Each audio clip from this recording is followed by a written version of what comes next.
Good morning, and interesting time today. As most of you know, yesterday we lost our first soul to COVID-19 and to the family. I know I don't know you, but my deepest sympathies. For the rest of New Zealand who didn't know the family and weren't impacted directly, we probably all went,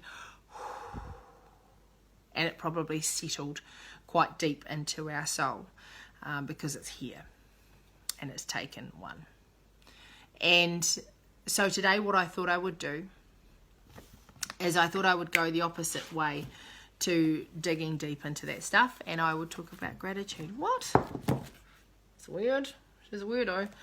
The reason why I wanted to bring gratitude to the forefront of our minds today is because some of you may be feeling quite anxious, upset. I saw some videos last night and it made me really sad to see how much hurt was out there. So I thought I'm going to give you a little bit of information, not much, and then I'm going to give you some tools in which you can use throughout the day or over the next 30 days or every day while we're in this scenario. So gratitude.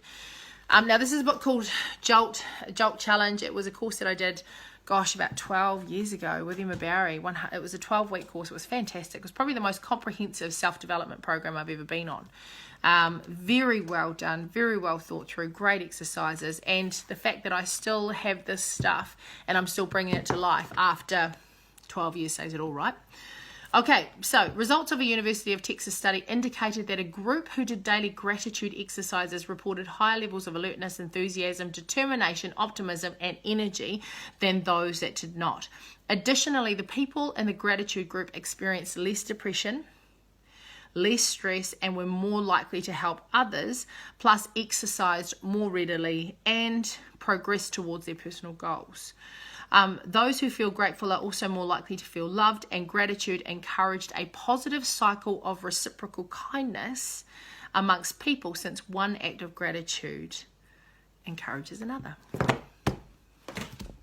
That's pretty awesome. So here's the 3 things that I think you could do if you wanted to. Number 1, write a letter to someone who significantly made a difference in your life.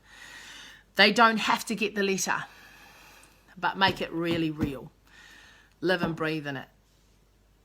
Say why they impacted on your life. And I'm always drawn to a counsellor who was the reason why I got out of the abusive family environment that I was in as a child.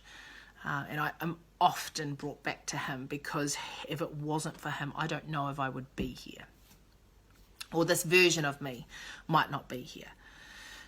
Second thing to do. So that's 1, write a letter to someone who significantly impacted your life, saying thank you. Number 2 is, in your house with whomever you're isolating with, leave messages of gratitude to them. So just 3 things that you're grateful for them. And you might send them text. You might leave little messages. And those that know me and my husband well will know that this is not something we may practice as readily as we should.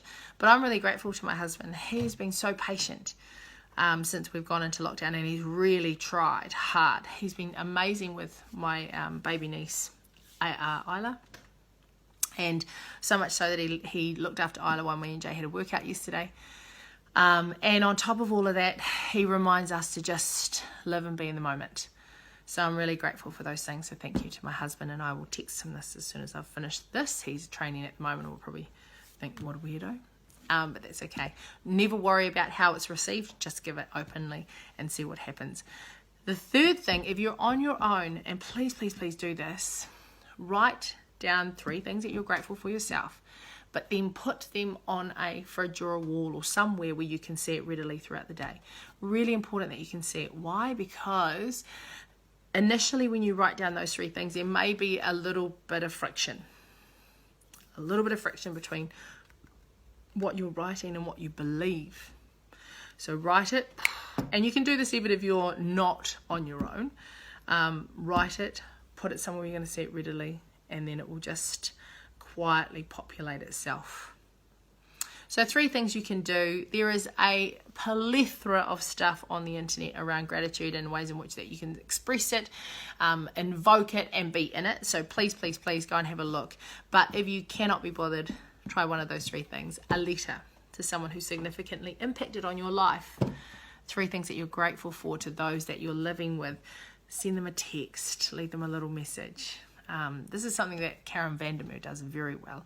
And finally, if you are on your own, or if you want to do this to yourself, then just write 3 things that you're grateful for. Leave them in a place where you're going to see them readily, and just keep them there. Keep them there. And let that message sink in. Love you all. Take care and have a wonderful Monday.